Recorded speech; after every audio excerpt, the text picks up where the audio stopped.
Today I'm going to show you how to take your flash photography to the next level.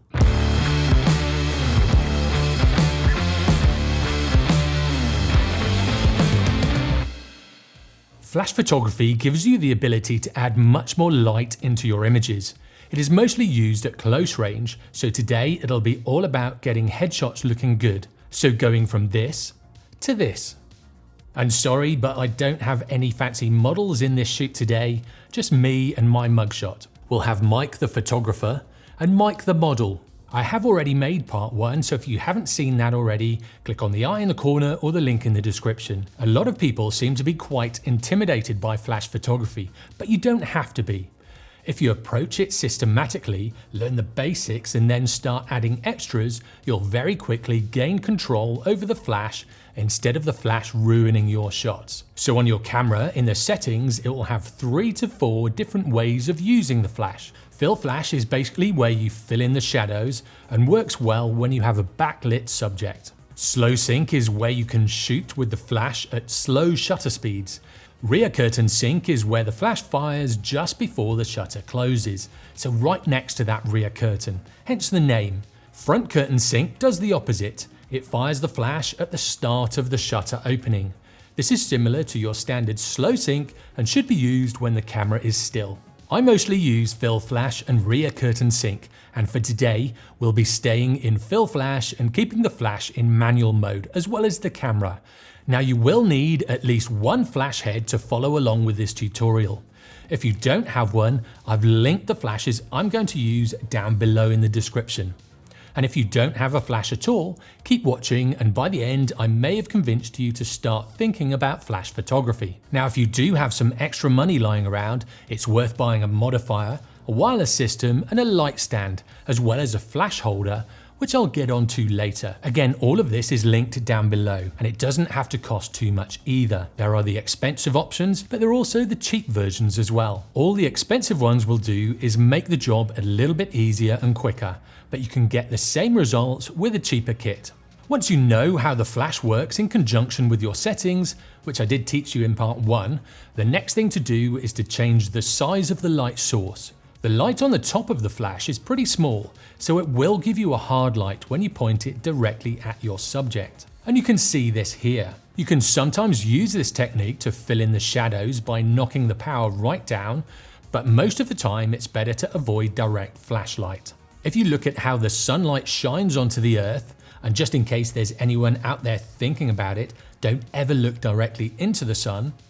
But if you look at the light it's emitting, even though the sun is pretty big, it's really far away. So in relative terms, it's a really small light source. So this produces hard light with hard contrasty shadows. On the other hand, on a cloudy day, the sun is shining onto the clouds and then the clouds radiate that light from all parts of the sky. So it's like a massive softbox. And this is why when a portrait photographer is outdoors, they'll normally get their subject into the shade on a sunny day, or they'll look forward to those cloudy days because that light is so soft. And the same goes with flash photography. If you just aim the flash at the subject and fire away, the light source will be tiny and therefore will produce harsh light with deep shadows. So get your flash and set it up like I showed you in part 1. Everything is going to be in manual mode from the flash to the camera, and dial in your settings. You're going to start with a shutter speed of 1/100th of a second, ISO at 100, the aperture at 5.6 and the flash at 1/4. First of all, aim your flash directly at your subject and then you'll fire off a shot, keeping your subject within about 6 feet from you. Next, keep those settings the same and then aim it at a wall nearby and see what you get. Chances are it'll be a little bit underexposed unless you're in a tiny little room. This is because the light has to travel to the wall and back, and also the wall will soak up a little bit of the light as well as the same light source being spread out over a much larger surface. As the shot is much darker, I started by increasing the power of the flash to full power. That wasn't enough, so I opened up my aperture to f4, so increasing the exposure by 3 stops in total. Now take another shot and see what you get. Instead of it being direct and harsh, it should be a lot softer and directed from that one side. However, if you're far away from this wall, chances are it'll be lighting the whole room, so it'll light the background and the subject. And what we want to try and do is isolate the subject so we can just light them. I'll then move my subject closer to the wall, and I'll move closer to the wall as well. Now what's happening in this scenario is that the light source is becoming bigger relative to the subject as they're closer to it. So now I'm closer to the wall. If I kept the same settings, the subject would more than likely be overexposed, like in this shot. So now I'm going to change the flash power back to 1/4 power, but it's still a little bit bright, so I'll close the aperture from f4 to f5.6. In dropping the power, you'll get a better exposure on the subject, and it will also darken the background, making the subject stand out more. One last adjustment I made in this setup is to point the flash up at 45 degrees. So it's at 90 degrees to the direction I'm shooting at and 45 degrees upwards. If you don't have a wall nearby but you do have a ceiling, you can bounce it off that as well. But realize this might give you a very soft light over everything, so your subject and your background. And sometimes this can darken the eye sockets, so what you want to try and do is aim the light up and behind you, and this is one of the reasons why flashes can be turned through 180 degrees. So you can aim it back and up, and it hits the ceiling just behind you, so then that light source will light the front of the subject more. Here you can see the difference. If you make sure the flash hits the ceiling behind you, you'll light the front of the subject more than the top of the subject. Another thing to take into consideration is these little flappy bits on the top of most flash heads. If you put this diffuser over the flash, this will disperse the flash even more. And this little white card will give your subject a little bit more of a direct flash look. So some of the flash will bounce off the ceiling and some will bounce off this white card, lighting the front of your subject. Say if I'm shooting an event and I need to use flashes because there's not much light about, but I have a limited amount of time, this is how I'll shoot. I'll walk into the room and then work out what I need to bounce that light off, and then once I figure this out, I'll get my settings right and then start shooting. Because I set everything in manual, I'm not going to get any major shifts in the images. Next it's time to get the flash off the camera, and for this you will need a remote. I have a cheap one and a more expensive one.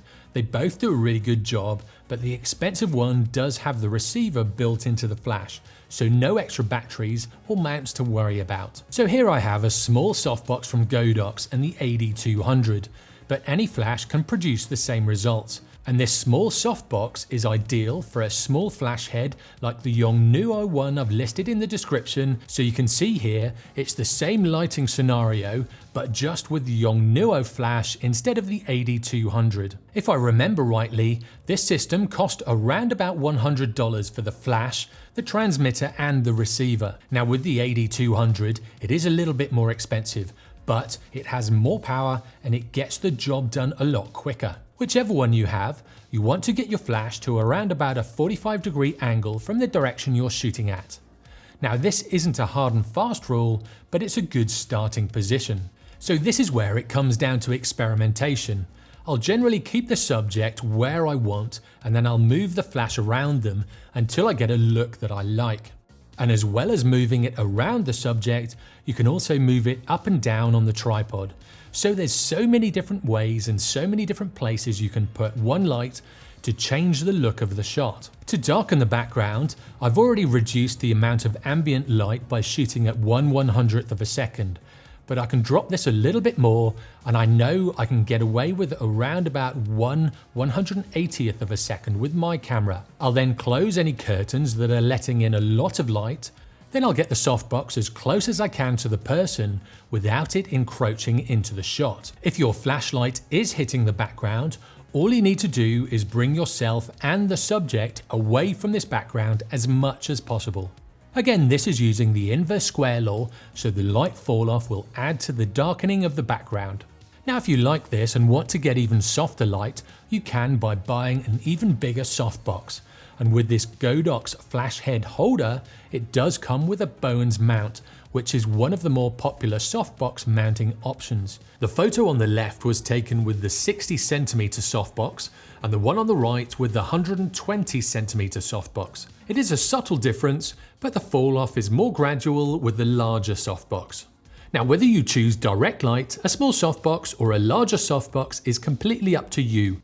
The only downside to having this bigger softbox is that it will spread the light further into the room, especially if you're shooting with, say, the Godox 8200 or a more powerful flash head. One way to control this is by using a grid.